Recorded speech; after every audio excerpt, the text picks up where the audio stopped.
Hi ഒരുവൻ, നമ്മൾ ചിന്തിക്കുന്നത് ജെനസിസ് ചാപ്റ്റർ 13 ആണ്, 39 അധ്യായം.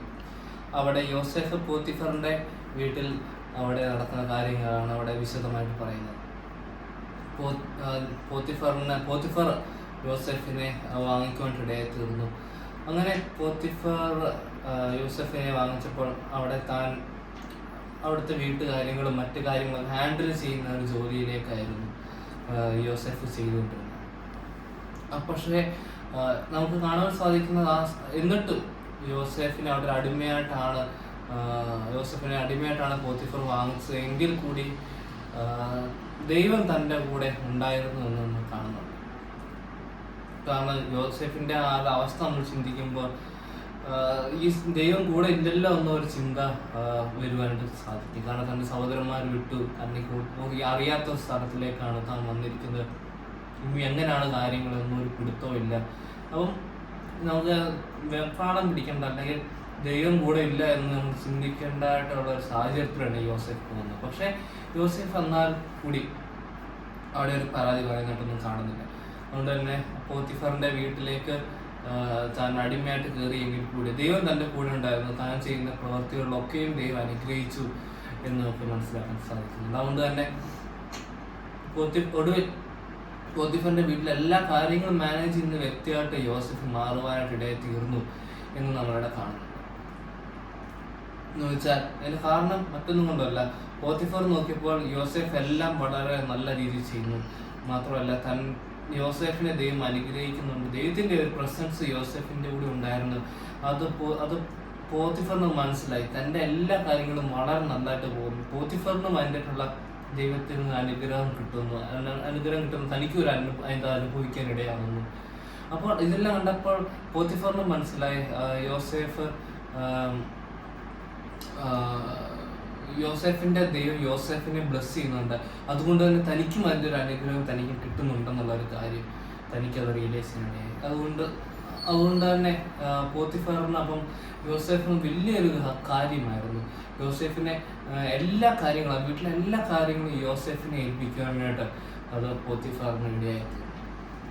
ഒരിക്കലും ഒരു ദിവസം കൊണ്ടല്ല താൻ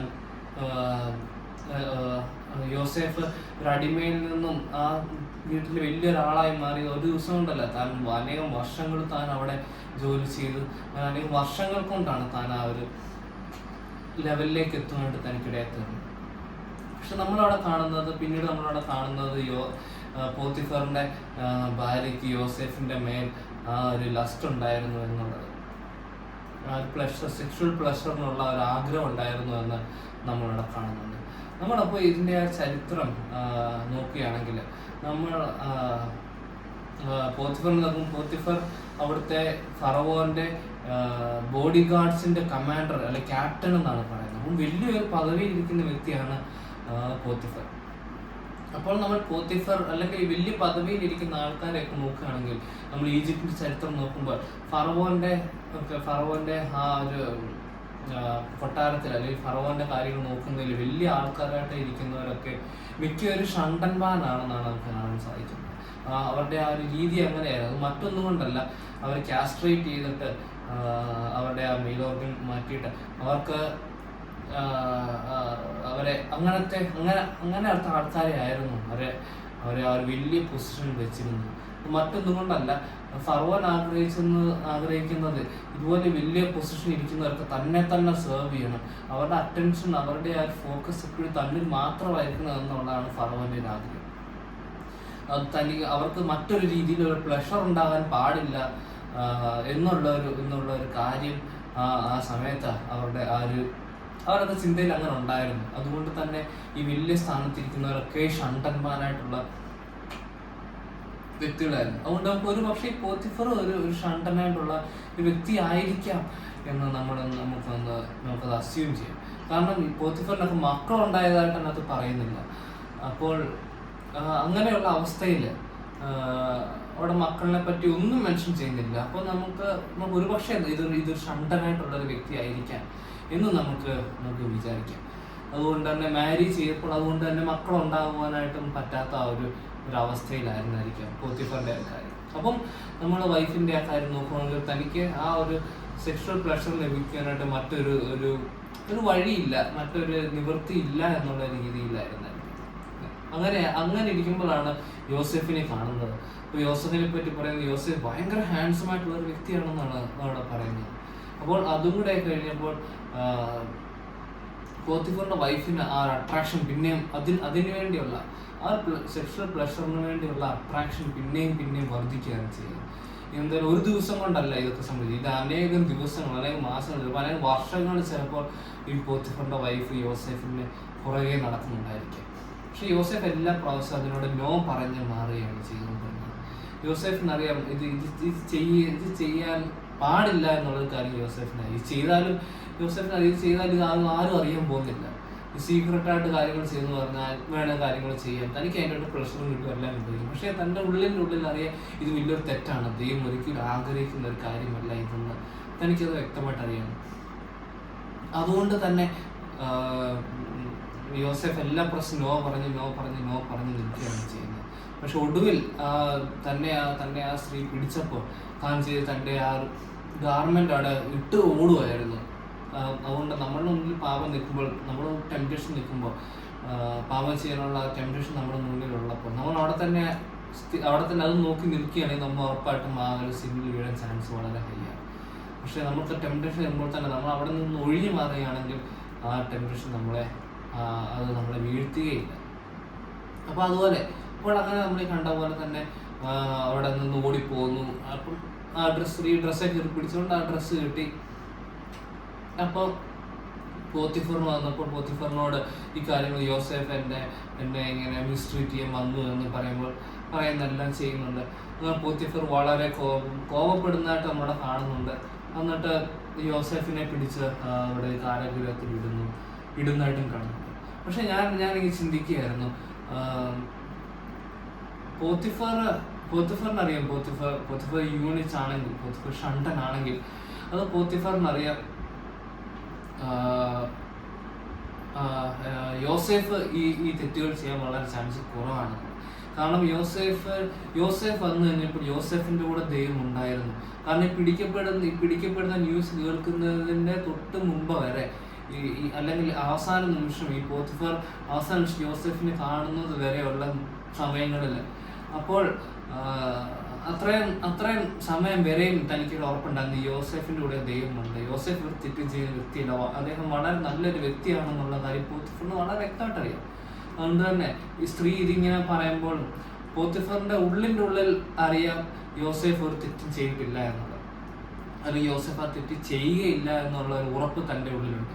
പക്ഷെ അറ്റ് ദ സെയിം ടൈം ആ സ്ത്രീയുടെ കയ്യിൽ യോസെഫിന്റെ വസ്ത്രവും. അപ്പോൾ എന്തെങ്കിലും ഒരു കാര്യം അവിടെ സംഭവിച്ചിട്ടുണ്ട് എന്നുള്ളൊരു കാര്യം അത് പോത്തിഫറിന് അറിയാം. പക്ഷേ എനിക്ക് തോന്നിയത്, എൻ്റെ മനസ്സിൽ വന്ന കാര്യം എന്നുള്ളത്, എന്നാലും പോത്തിഫറിന്റെ ഒരു വിശ്വാസം ഉണ്ടായിരുന്നു. യോസെഫ് ഇത്രയും നാളെ തന്നെ സെർവ് ചെയ്ത യോസെഫ്, എല്ലാ കാര്യങ്ങളും വളരെ നല്ല രീതിയിൽ നോക്കിക്കൊണ്ടിരുന്ന യോസെഫ്, തൻ്റെ കുറച്ച് സെക്ഷൽ പ്ലഷറിന് വേണ്ടി തൻ്റെ ഈ മാസ്റ്ററിന്റെ വൈഫിനെ എടുത്ത് ചെല്ലുവാനുള്ള സാധ്യത തീരെ കുറവാണ്, അല്ലെങ്കിൽ അത് ചെല്ലുകയില്ല എന്നുള്ളൊരു ഉറപ്പ് പോത്തിഫറിന് ഉണ്ടായിരുന്നു എന്നാണ് എനിക്ക് ഫീൽ ചെയ്യുന്നത്. അത് മറ്റൊന്നും കൊണ്ടല്ല, ഈ യോസെഫിനെ ജയിലിലിട്ട് കഴിഞ്ഞപ്പോഴും യോസെഫിനെ കൊല്ലുവാനോ എക്സിക്യൂഷൻ ചെയ്യുവാനായിട്ടോ ഉള്ള ഒരു കാര്യങ്ങളോ ഒന്നും ഈ പോത്തിഫർ ചെയ്തില്ല. കാരണം പോത്തിഫർ നമുക്കറിയാം വലിയൊരു ഒഫീഷ്യലാണ്, ആ ഒരു പാലസിൽ അല്ലെങ്കിൽ ഫറവോന്റെ വലിയൊരു ഒഫീഷ്യലാണ്. അപ്പോൾ അത്ര വലിയൊരു ഒഫീഷ്യലായിട്ടുള്ള ഒരു വൈഫിനെ ഹറാസ് ചെയ്തൊരു വ്യക്തിയെ ഇതുപോലെ ജസ്റ്റ് ജയിലിൽ സുഖമായിട്ട് എടുത്തുവാനായിട്ട് ഈ പോത്തിഫർ അനുവദിക്കുമോ എന്ന് നമ്മൾ സ്വയം നമുക്ക് ചിന്തിക്കാൻ പറ്റും.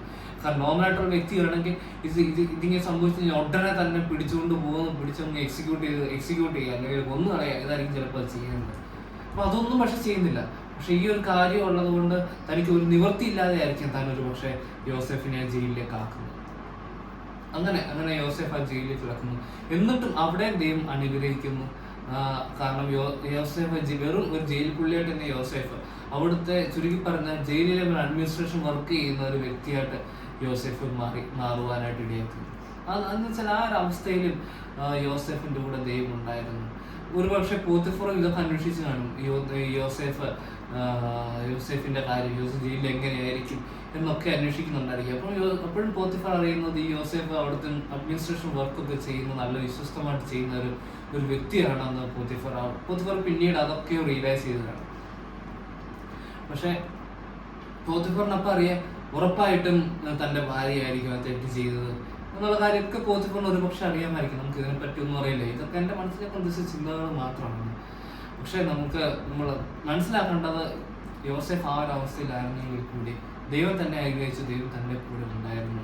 അപ്പം നമ്മളാണെങ്കിലും നമ്മൾ ഏത് അവസ്ഥയിലായിരുന്നാലും ചിലപ്പോൾ നമ്മളുടെ ദുഃഖത്തിലൂടെ നമ്മൾ പോകുമ്പോൾ അപ്പം ദൈവം ഇതൊന്നും കാണുന്നില്ലല്ലോ എന്ന് നമ്മൾ വിചാരിക്കും. പക്ഷെ മനസ്സിലാക്കേണ്ടത് ദൈവം ഇതെല്ലാം കണ്ടുകൊണ്ടിരിക്കുകയാണ്.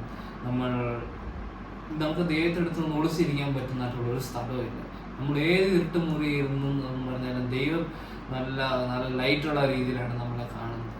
അതുകൊണ്ട് നമ്മൾ മനസ്സിലാക്കുക, ദൈവം നമ്മുടെ കൂടെ എപ്പോഴും ഉണ്ട്. നമ്മൾ ഈ സാഹചര്യത്തിലൊക്കെ ദൈവം നമ്മുടെ കൂടെ ഉണ്ടെന്ന് നമ്മളെ ദൈവം കാണുന്നുണ്ട് എന്നുള്ള കാര്യം നമ്മൾ മനസ്സിലാക്കുക. അതുപോലെ സിൻ ചെയ്യാനുള്ള ടെംപ്റ്റേഷൻ വരുമ്പോൾ നമ്മൾ അവിടെ തന്നെ നിൽക്കരുത്. നമ്മൾ ആ ടെംപ്റ്റേഷനുമായിട്ട് കളിച്ചുകൊണ്ടിരിക്കരുത്. ടെംപ്റ്റേഷൻ നമ്മുടെ വരുമ്പോൾ നമ്മൾ ആ ഒരു അവസ്ഥയിൽ നമ്മൾ ഒഴിവാക്കി പോവുകയാണ് നമ്മൾ നോക്കേണ്ടത്. നമ്മളത് നോ പറഞ്ഞ് നിൽക്കുക. പക്ഷെ എന്നിട്ടും നമ്മളെ ഗ്രിപ്പ് ചെയ്യാൻ നോക്കുകയാണെങ്കിൽ നമ്മൾ ഓടിക്കളയുക. യോസേഫ് ചെയ്ത് നമ്മളത് ഓടിക്കളയുക അതാണ് ചെയ്യേണ്ടത്. കാരണം നമ്മൾ ടെംപ്റ്റേഷൻ നമ്മൾ വെയിറ്റ് ചെയ്തുകൊണ്ടിരുന്നാൽ നമ്മൾ ഉറപ്പായിട്ട് നമ്മളെ തെറ്റ് ചെയ്യും. അതുകൊണ്ട് ഈ ചിന്തകൾ നമ്മളെ സഹായിക്കട്ടെ. ദൈവത്തിൻ്റെ നാമത്തിൽ